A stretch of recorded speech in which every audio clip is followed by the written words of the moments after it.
Assalamualaikum warahmatullahi wabarakatuh. Salam sejahtera bagi kita semua.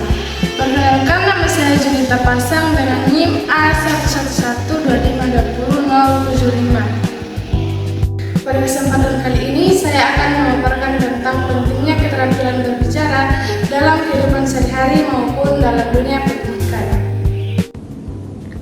Pentingnya keterampilan berbicara dalam kehidupan sehari-hari dan dunia pendidikan. Keterampilan berbicara merupakan salah satu bentuk komunikasi lisan yang sangat penting dalam kehidupan manusia. Melalui berbicara, seseorang dapat menyampaikan gagasan, perasaan, dan keinginannya kepada orang lain secara efektif.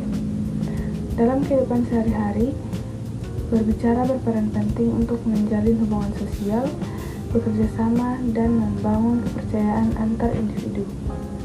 Kemampuan berbicara yang baik membantu seseorang menyesuaikan diri dengan lingkungan, menyelesaikan permasalahan dengan cara yang bijak, serta menumbuhkan rasa saling pengertian dan empati. Berbicara juga mencerminkan kepribadian, karakter, serta tingkat kecerdasan seseorang karena tutur kata yang sopan dan jelas menunjukkan kedewasaan dalam berkomunikasi. Dalam dunia pendidikan, keterampilan berbicara memiliki fungsi yang sangat vital. Proses pembelajaran tidak hanya menuntut kemampuan mendengar dan menulis, tetapi juga kemampuan berbicara agar peserta didik dapat mengemukakan ide, bertanya, dan berdiskusi dengan baik.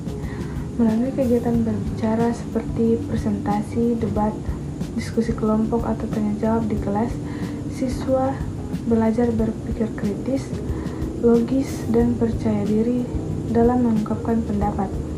Guru pun dituntut memiliki keterampilan berbicara yang baik agar mampu menyampaikan materi secara menarik, mudah dipahami, dan membangkitkan semangat belajar siswa.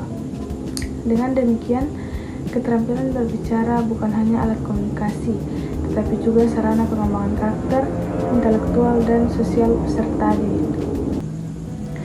Tujuan role play dalam pembelajaran berbicara yaitu melatih kemampuan berbicara secara alami dan ekspresif, menumbuhkan kepercayaan diri dan keberanian berbicara di depan orang lain, mengembangkan kemampuan berpikir kritis dan kreatif melalui improvisasi dialog, membiasakan siswa untuk menggunakan bahasa yang sopan dan efektif sesuai situasi, menumbuhkan kerjasama dan empati antar siswa. Jadi, keseluruhannya itu keterampilan berbicara berperan penting dalam membentuk pribadi yang cerdas, santun, dan komunikatif. Di era modern seperti sekarang, kemampuan berbicara yang efektif menjadi bekal utama untuk menghadapi tantangan sosial, dunia kerja, dan kehidupan akademik.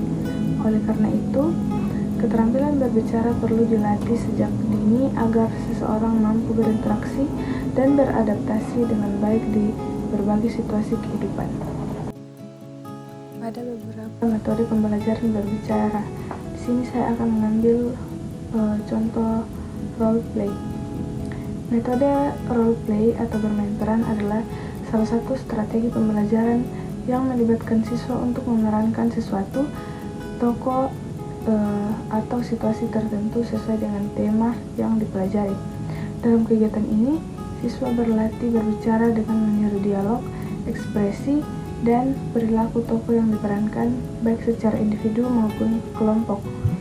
Tujuan utamanya adalah agar siswa terlibat aktif dalam komunikasi nyata, bukan sekedar menghafal teks, tetapi memahami makna dan konteks dari percakapan tersebut. Langkah-langkah pelaksanaan role play yang pertama itu guru menentukan tema dan situasi, misalnya di pasar, di sekolah, rapat OSIS, wawancara kerja, dan lain-lain. Yang kedua, menjelaskan tujuan dan konteks peran yang akan dimainkan. Yang ketiga, membagi peran kepada siswa dan memberikan waktu untuk mempersiapkan dialog. Yang keempat, siswa menampilkan peran di depan kelas, menggunakan bahasa dan ekspresi sesuai karakter. Yang kelima, guru dan murid lain memberikan umpan balik, menilai pelafalan, ekspresi, dan kesesuaian dialog. Yang keenam, refleksi atau diskusi, membahas hal-hal yang sudah baik dan yang perlu diperbaiki.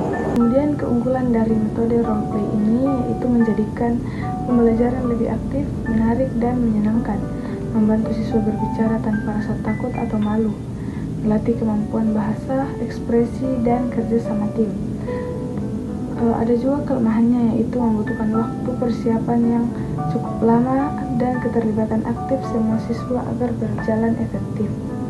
Jadi kesimpulan dari metode role play ini adalah metode role play sangat efektif digunakan dalam pembelajaran berbicara karena memberikan pengalaman nyata bagi siswa untuk berlatih komunikasi dalam konteks kehidupan sehari-hari.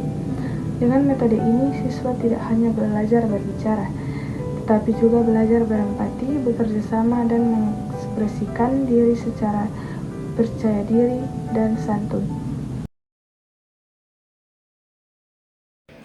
Baik anak-anak, hari ini kita akan belajar berbicara dengan metode role play.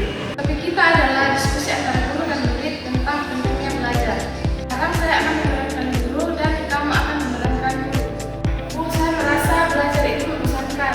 Kadang saya berpikir bahwa gunanya itu untuk apa? Nah, belajar itu penting. Mengapa penting? Melalui belajar kamu bisa memahami dunia dan menentukan masa depanmu. Coba pikir, tanpa belajar, bagaimana kamu bisa mencapai cita-citamu? Nah, melalui dialog ini, siswa dilatih untuk berpikir spontan, berbicara sesuai situasi, dan berlatih empati terhadap peran yang dimainkan. Guru dapat menilai kemampuan berbicara, ekspresi, dan kemampuan berinteraksi siswa. Dengan pemaparan ini, kita dapat menyimpulkan bahwa keterampilan berbicara sangat penting untuk kehidupan dan pendidikan. Metode role play membantu siswa belajar berbicara dengan alami, percaya diri, dan penuh makna. Selain itu, metode ini juga membutuhkan kreativitas dan kerjasama antar siswa. Baik, sekian dari saya. Terima kasih telah menyimak. Semoga penjelasan ini bermanfaat dan bisa menjadi inspirasi dalam pembelajaran berbicara. Oh, you know.